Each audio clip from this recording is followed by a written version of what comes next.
I'm so excited to welcome back to the show again, Dr. Sherry Price. We are 100% on the same page and belief system that when you make small lifestyle changes, you get significant, sustainable differences in your health and your emotional well-being. Sherry believes this is the power of lifestyle medicine, and I love that word. Through Sherry's podcast, Health Habits and Epic Living, plus various coaching programs, she's helped educate, empower, and equip women with tools and strategies to improve health and longevity goals. Oh, I'm so excited to have you, Sherry. How are you? Oh, great to be here, Lindsay, with you again. Thank you. Yes, this is such a treat to me because I don't know if you listened to my last couple podcasts, but we have celebrated 300 Woo! and now to celebrate, I am pulling my MVPs, my guests who I love your messaging. I love that we align, and I'm going to treat myself to this next 300 being, again, my MVPs of guests. So you were one of my top. This is your third time being on here, and just thank you. Thank you. Yes, and congratulations, 300. That is amazing. No, thank you. Yeah, and keep going. I don't feel it stopping. It's crazy because of the people like you. And so this was funny. I looked at your title for, I listen to your podcast all the time, and it was How to Lose Weight in 10 Weeks. And I was like, if this was anybody else but Sherry, I wouldn't be clicking play because they'd be like, whoa, here we go with the next big diet plan. And I'm like, I know you have something different for us out of it. And of course you did. You never fail me. I want to take some of these topics for our community today. And I'm going to do a quick spoiler alert of what we're going to be talking about, and then I'll shush and hand over the mic. But I think it'd be really beneficial for us to hear this why traditional diet and exercise advice often falls short for this community of 40 plus. And then number two was the 10 essential pillars for optimizing health and losing weight after menopause, and then three, personalized metric system to track your progress. So can we take a deep dive into this today? Let's do it. Okay. So why do you think that the typical diet and exercise advice falls short for 40 plus? Yeah, and I'll just start where this all came from. My mom is morbidly obese, and I've seen her go through the time I grew up in the 70s, 80s, 90s, just that diet culture. You got to follow this diet plan. That's what's going to help you. That's what's going to fix you. And they would use those terms fix. But what I had seen with my mom was she'd go on them. And then as soon as she stopped eating the crappy meals or weighing in at Weight Watchers or learning the point system of Weight Watchers didn't really teach her much about food. And now that Mhm. she's older in life, I didn't see that she got sustainable results. And I feel more educated on food than she does.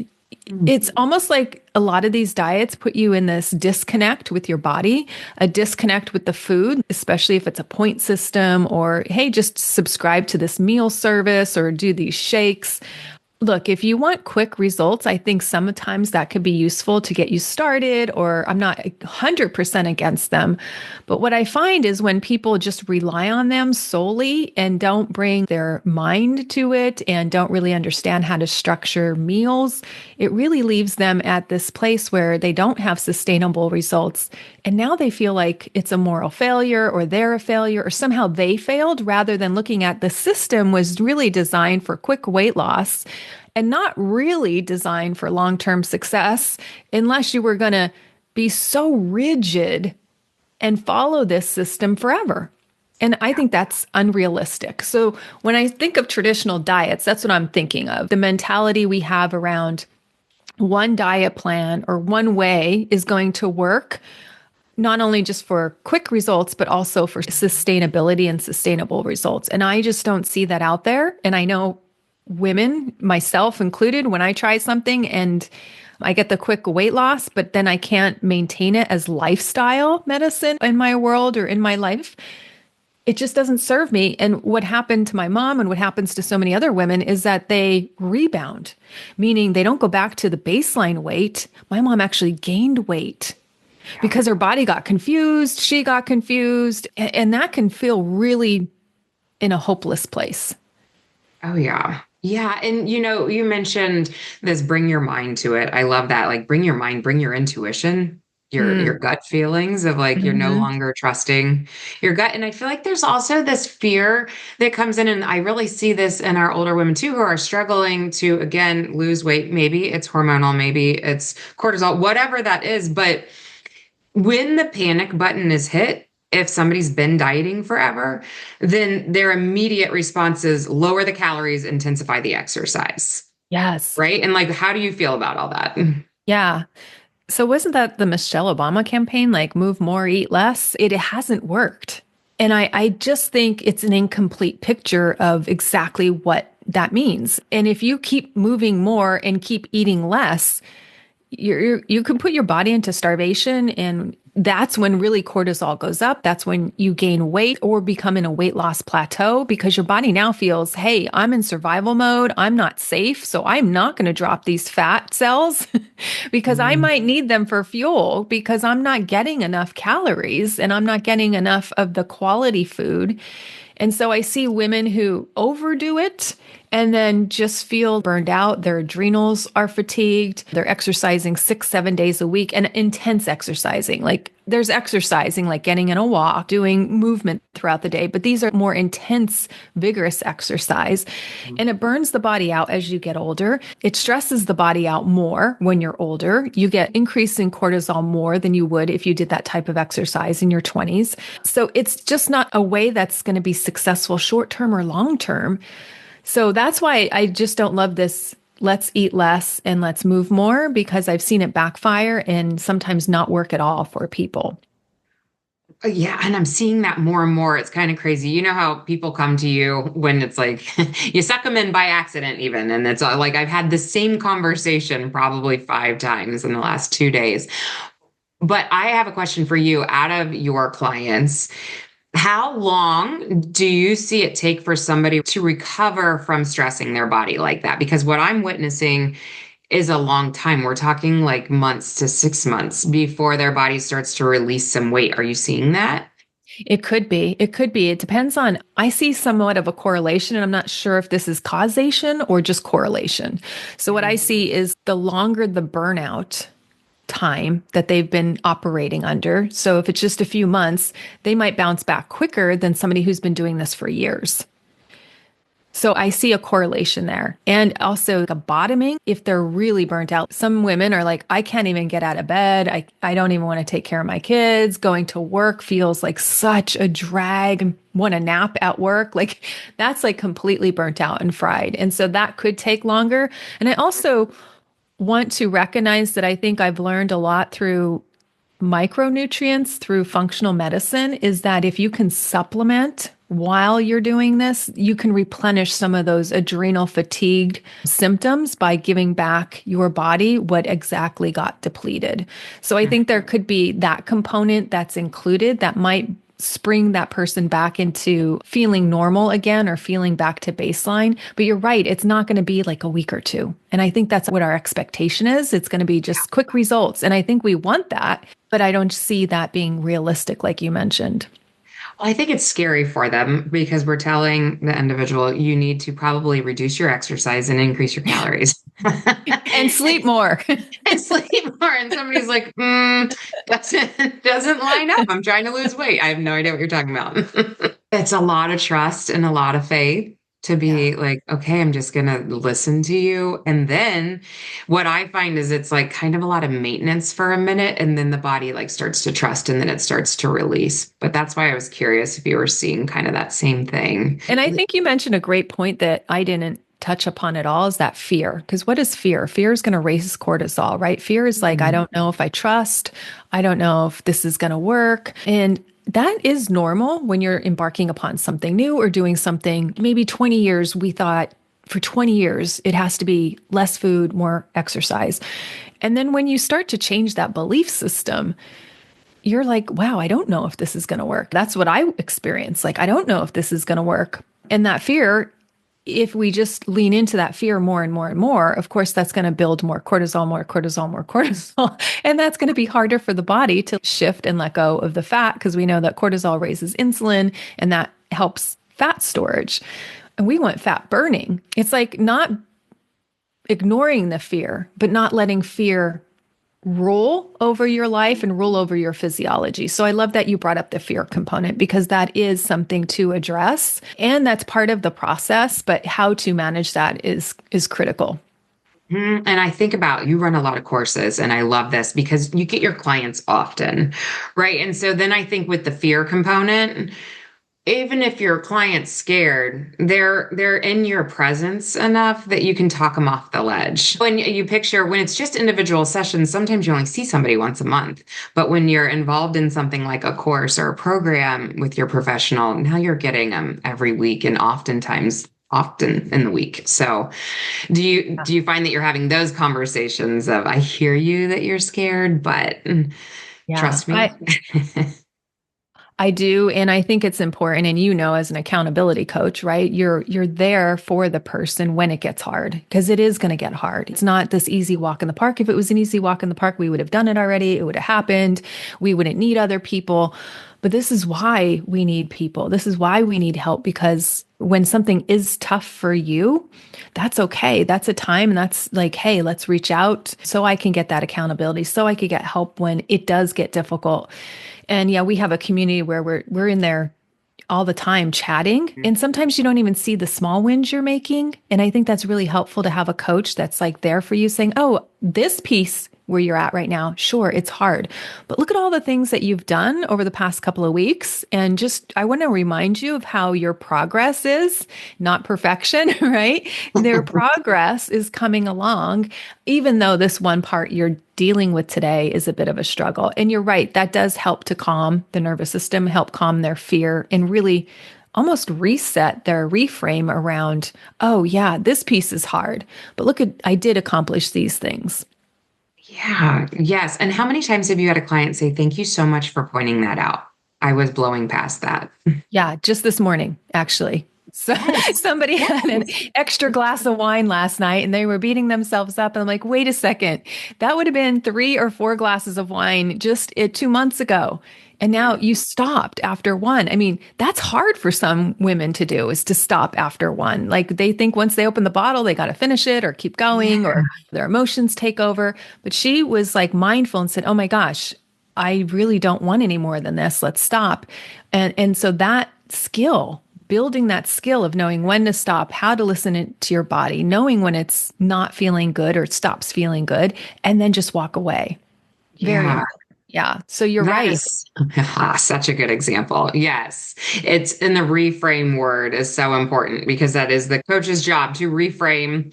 I just had a conversation with a client this morning too about she was like, I hate how quickly I was on vacation. I had a cookie and then I felt like it like opened this door of then I bought 2 candy bars on the way home, but she recovered and didn't the next day. Oh, and I'm like, to your point, it was different than the next whole week being a kind of screw it week. I already messed up. When the resilience becomes quicker to us, we're like, that's a huge win. You're winning. And it's hard for them to see that. Yeah. I want to talk about these 10 essential pillars to optimize health and losing weight after menopause. And I love that you have a lot of menopause talk. And I know that this whole talk together isn't all about menopause, but it does have to be part of the conversation or we're missing a big chunk of the conversation, right? I think so. If we're working with the demographic of 45 and up, right? Our bodies are changing. And so I think women should be educated on how and why and what to do about it. So absolutely. So where does your brain go with this? Like, why do you think this is so important? Or like what topics underneath this pillar would you chunk down on? Well, as a woman into my 50s now and embracing this new phase, a new transition of my life, I'm just noticing what has worked in the past is not spot on anymore. And so it's requiring me to make small tweaks and small changes and really looking at the behaviors I'm doing and which ones are just small behaviors that I do and which ones do I want to turn into habits, right? So habits to me are behaviors we do on repeat and then we try to automate them. So some of the things I didn't need or didn't need in my toolkit, now I do need, and maybe I'm finding that I need more information and more education around progesterone, around estrogen, why they go wonky, how to better optimize them, because it's not just sex hormones as I was taught about them in pharmacy school. I'm now learning how we have estrogen and progesterone receptors all over our body, in our brain, on our blood vessels, in our bones. And this is why there's such a precipitous drop in bone health, cognitive health, cardiovascular health. I mean, women generally don't have many heart attacks early in life. They come in our 50s and 60s when we lose that estrogen protection, whereas men will experience heart attacks much earlier in life. We have that estrogen protective effect, and we've known about this for decades. I really never dove into the science of, oh my gosh, our mitochondria even have estrogen receptors on them. And those are the energy centers. So when I was feeling sluggish, tired, anxious, more depressed and blue, and I don't consider myself a depressed person, but I was feeling like, wow, it's really hard to get motivated. I'm feeling a lot more sluggish than I normally do. And I was sleeping 8 hours. So it's not a sleep thing. Yeah. I'm not experiencing stress any differently. Like there's nothing divorce or moving or any of the big stressors coming into my life. So I'm like, it's not making sense why my body's feeling this way until I started understanding the role of progesterone and estrogen, testosterone as well. And when those levels start to fluctuate, of course, we can experience these symptoms of depression, anxiety, mood swings, sluggish. How many women say, I want to go to the gym, but I'm just not feeling motivated? And my 40-year-old and 30-year-old brain would just be like, oh, that's just a temporary problem. But now that I'm in my 50s, I'm like, no, this lasts. This lack of motivation is kind of here for the month, maybe longer. So Yeah. noticing what I'm Ah, experiencing, I'm like, yeah. wow, I need to start shifting my tools and getting more education on what is happening for my body so that I can better support it through lifestyle medicine. So one of those tools is education, like really understanding, following some experts on social media. I signed up for a bioidentical hormone certification program because as a pharmacist, I really want to know the deep science. The cursory stuff I love, but I want to go deep to really Yeah. understand the physiology.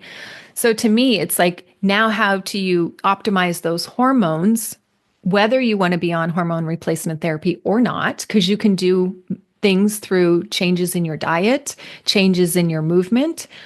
So those are two big pillars, diet and I like to say food because diet has such a triggering word. So I'd like to say food and fitness is what we're really dialing into how we need to pivot in this phase of our life to optimize how we feel.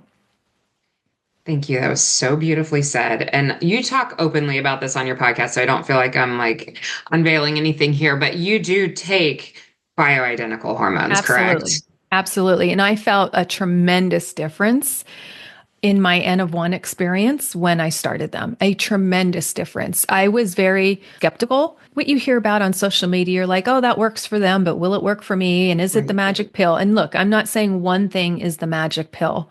I'm just saying when I went on them, my body really responded in a positive way. I'm not saying it took away every symptom I had, but Right. it really added energy and pep to my step. I felt more optimistic. I felt like I wanted to exercise again, for which I hadn't had that drive in a while around exercise. So to me, it did help me tremendously, I feel. Yeah, and I think that's interesting too, because I feel like some individuals feel like, well, if I go on the hormones, I'm going to lose weight. And what I'm hearing out of you is it probably isn't about that. It's helping all the other instigators, motivators to get revved back up again. So you are back in the gym, you are ready to Yeah. eat healthier, all of that. Yeah. Yeah. I feel Do more you? equipped to like tackle what was bothering me. Like before, I wanted to wallow a bit more, Mhm, mhm. even though I saw, "Ah, this is a victim mentality, Sherry. Come on, you know this isn't going to help you," and that just didn't feel good to be in that space. So this gave me that little bit of energy boost that I needed. Yeah, that's so good. So, do you offer that one-on-one discovery call? Because I think a lot of individuals are like, I'd love to talk this out for a moment and see if I do need more help or another, just a resource even.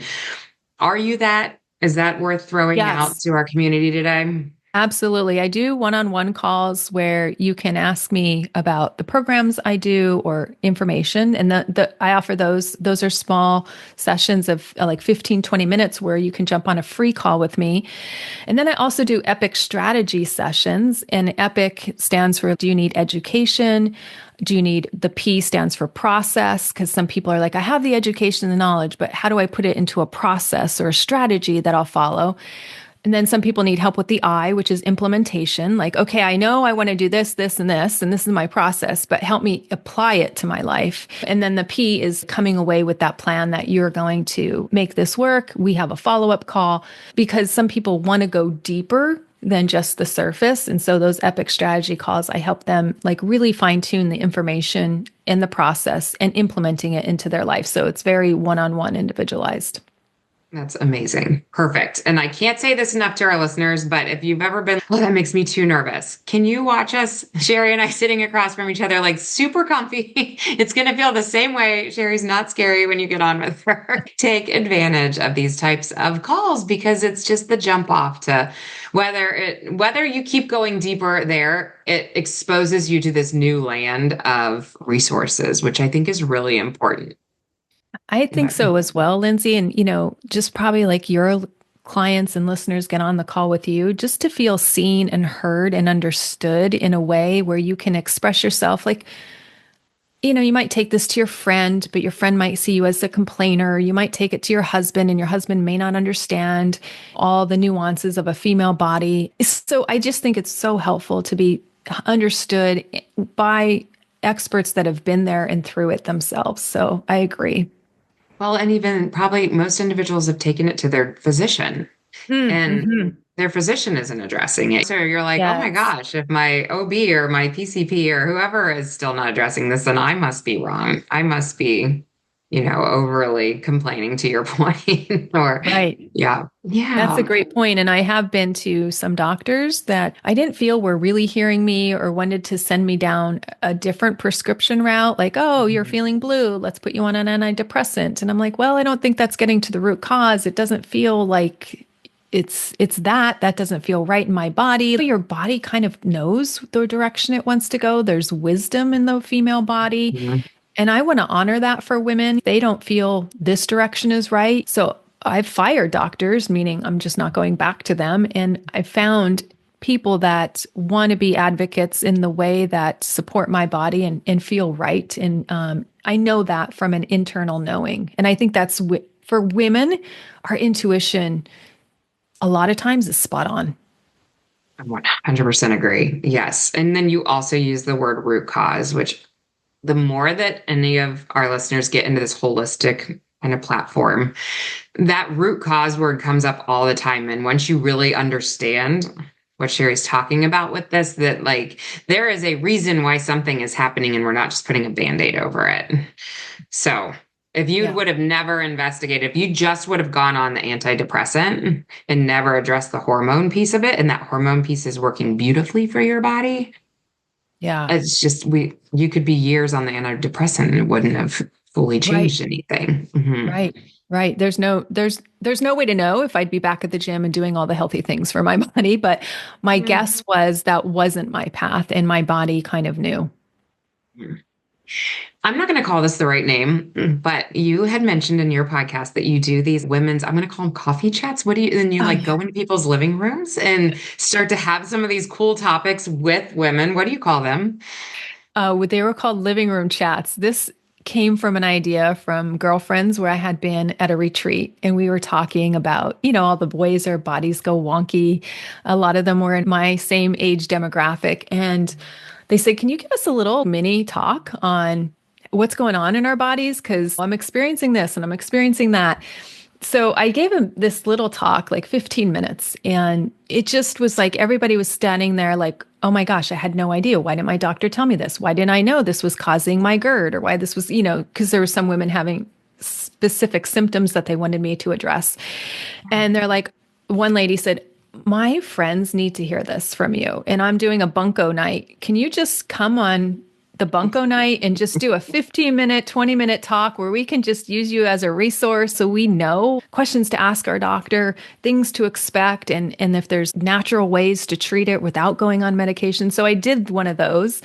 And then those women are like, this is amazing. And so now they've been telling other people. And so if I can't get to that place because I don't live in the same county or city, I've been doing them virtually. So I'm just calling them living room chats. And it's basically what the women want to learn about. So one of them was a happy hormone hour. So just settling in on comfy couches with a glass of wine and just learning about our hormones. One of them was like, I want to prevent decay of my vajayjay because it's getting dry. Sex is no longer as exciting. I'm losing my libido. I still love my man, but I just don't know how to get excited about sex because my body is just not responding the way it used to. And so I came and did a little presentation just on sexual and vaginal health, how to keep our vagina from drying up and going through all the changes that it naturally will do. It's not an embarrassing issue. It's just what our bodies begin to produce less progesterone, begin to produce less testosterone, begin to produce less estrogen, and what we can do about it. There are topicals that don't contain hormones that you can do. So they're just ways. So, and it's not just intimacy. I also want to invite in to be more open-minded that vaginal health is also about urinary leakage. So pelvic floor health and making sure that we aren't setting ourselves up to develop frequent UTIs because that can be a common thing of aging if we're not doing the right things to really take care of that part of our body. Great. That's amazing. I was going to ask about the virtual component of this, and you already said it. So that is fabulous. If our listeners give us enough questions, my promise is we will pull Dr. Sherry Price back on to do a living room chat and get your questions answered, because what a treat. They've been a lot of fun. They've been a lot of fun because I don't like them to be so didactic. Of course, I'll do the didactic component just to get us kicked off and started, but it's really about addressing your primary concern. And I really want to have it where it's just women, where we could just be ourselves, where we could just own our body, tune into our body, not be embarrassed about it, but just really understand it so we can love on it and take care of it. Because as we get into 50 and beyond, hey, I want to treat this as the best half of my life. The first half, it's the hustle, the grind, figuring out life. The back half, we've done that. Let's just enjoy it and sustain that and continue our great health. Right. And that we can be thriving. And you and I always talk about this, but thriving in this season of life. Yes. Yeah. So lastly here, this personalized metric to track your progress. Where are you going with that? Great question. So this is something that came to me is that in the 80s and 90s, it was fat-free products and all the things because the diet culture was about weight loss. And the scale became the main metric of success. And so what I do inside Transform in 10, which is the program where people optimize their hormones and potentially lose weight if that's an issue with them, they can learn how to do that naturally without medication, but not use the scale as the metric. How many of us like step on the scale and if it doesn't move in the right direction or doesn't move at all, we just get mad. And then we think the walks aren't helping, the healthy foods aren't helping, the sleep isn't helping. And we just get so caught up in this one metric that inside the program, we don't use the scale as a metric. You can if you want, that's on you, but we have a bunch of other metrics that really tell you more about your health. You could tell me your number on the scale, and I can't tell you from that number if it's a healthy number for you or not. There's just so much more data that we need. Yeah. And your blood pressure is an indication of health. Your cholesterol is an indication of health. And I find many women don't even have these numbers memorized. I have my numbers memorized because they are more important about my risk of heart disease, my risk of dementia. The number on the scale is not telling my dementia risk or cancer risk or any of that. So I just really want to open up the metric box and say, look at all these other metrics that really tell us a lot more about our health. And it's not overwhelming. I just pick a few, but we target a few of them. Like week 1 will be a few. And then week 2, we change it up because I really want you to understand what's healthy, what's not healthy, and how to move that needle on that metric if you are in the non-optimal or non-healthy range. Yeah, what a great way of stating all of that. Can you imagine if everyone had that strong of a belief system about their cholesterol or blood pressure? Like we're quick to be like, I'll just go on meds for that. But this scale, this scale, I'm gonna go all in on. You're like, oh, it is so much more. This is why we're friends, Sherry. Yeah. I used to be in this camp of scale smashing. And I think for like a certain percentage of women, it that almost does need to happen because they're so attached to it. But Hmm. there probably is more of a gray area or middle ground where people can keep it in their journey. But to your point, it needs to be all the other metrics that trump it. And it's just a very side item. It Yeah. exists, but Yeah. And if you get emotional about the scale number, like I Mhm. think that's something we can work on because, like I mentioned, that's just one metric. And as you said, for some people, that becomes like a measure of success or a measure of self-worth. I mean, people really take that to their core. And regardless of what that number says for me, I don't want to be triggered or have fear around the number. What I want it to do is serve as a guidance and maybe a motivator if it goes out of whack for Mhm. what I've considered normal. But I'm not just looking at that number, I'm also looking at the other metrics about how healthy I am keeping my body. Yeah, I like picture spreading out all of the, if it was all on paperwork, on a big desk, and then that just Yeah. one metric, that's just one. And now we have 20 other ones that we're looking at. So, How many people get to that goal weight and they right. realize they're not happy Mhm. or it moves. Like I just wanted to lose 10 pounds or 20 pounds. And now that I lost it, I want to lose 10 more. I just worry it can become for some people an unhealthy metric to follow. Absolutely. Yeah, I feel like it's the moving piece that happens even more so. There's very little celebration. It feels like an initial woohoo, and then now I could use five more. Now I could use. So yeah, it's tricky. I Yeah. had a therapist mention the whole demystifying the scale, which you started to go to too. It is important, and especially when you can talk it over with your healthcare professional. Yeah. We can do that, but more times than not, I've seen women not only with their self-esteem and worth, but fall off everything. They were doing so many amazing things, and then the scale didn't say it, and then they don't do it anymore. And you're like, if you never would have seen that scale and you just kept going Hmm. with your water, with your workouts, with your food choices, like you would have hit so many amazing milestones, but it stops them, a Yeah. screeching halt even. So Yeah. Yeah. It can become an obstacle, you're saying. Yeah, yeah. absolutely. Yeah, so we're in these final crazy holiday months right now. Can you go through what you're offering with this Transform in 10? Yeah, so it's my 10-week program where we're really optimizing your health. For some women, their goal might be weight loss. For some women, it might be I need to sleep better. I am just having wonky sleep. I need to understand my hormones better. There's many components to the program looking at microbiome, sleep optimization, as you mentioned, proper hydration. It's not just about water, but the type of water and electrolytes that we talk about. And so, really optimizing hydration for your cells, energy. Lots of women who go through the program come in like, I'm feeling depressed or I don't have enough energy. So, we talk about that. We talk about connection because social connection is so important with the right people, the people that fill us up, not just the energy drainers. So, there's many components of it, just tying this all in together so that you can learn really how to take the best care of your body as we age into this great next phase of our life.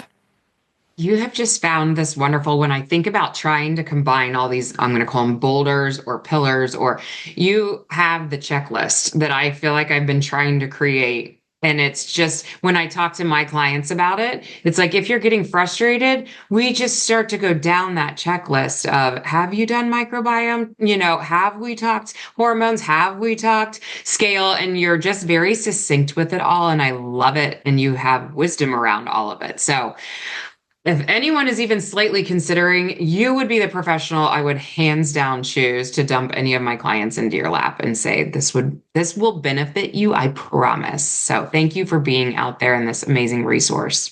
Really appreciate you. Thank you, Lindsay. I appreciate that. I mean it. And all of your info will be in our show notes. And then to close out, you've been with me before, but like, what's your final thought final wrap your arms around our listeners today? What do you hope they heard? Yes, that little changes really make a big difference. I know we want the quick results, the rapid change right away, but it really comes from making those little changes in our lifestyle. And what I mean in our lifestyle, we have to habituize those, right? They have to turn into habits. And we may not see results in the right away, but if you keep doing them, you will get massive return.